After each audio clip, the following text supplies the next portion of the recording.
Tsohon mataimakin shugaban ƙasa Atiku Abubakar ya yi kira ga 'yan Najeriya da su yi zaɓe bisa ga ra'ayin ƙashin kansu ba tare da duba ga ƙabila ko yanki ba.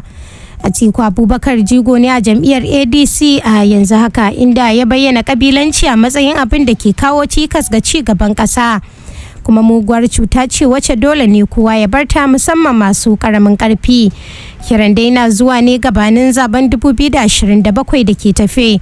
A wata sanarwa da mai bashi shawara kan harkokin yada labarai Kola Johnson ya fitar, Atiku ya ce manyan 'yan siyasar ne ke rura wutar kabilanci da yanki don raba kan al'umma maimakon kallon kansu a matsayin 'yan ƙasa ɗaya ba za a iya raba su ba.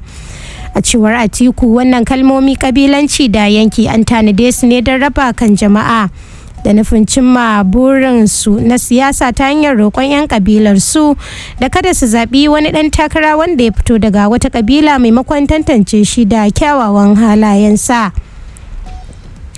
Hukumar Lafiya ta Duniya WHO ta yi gargaɗin cewa kusan mutane biliyan 1 ne ke fama da matsalar lafiyar tunani, inda ta yi kira ga gwamnatoci da su ɗauki matakan magance matsalar.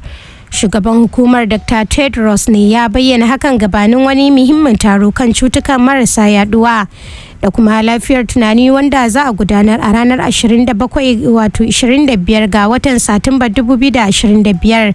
A cewar sa, rashin daukar mataki daga masu ruwa da tsaki ka iya janyo asarar miliyoyin rayuka da kuma dakile ci gaba ta fuskar tattalin arzikin ƙasa.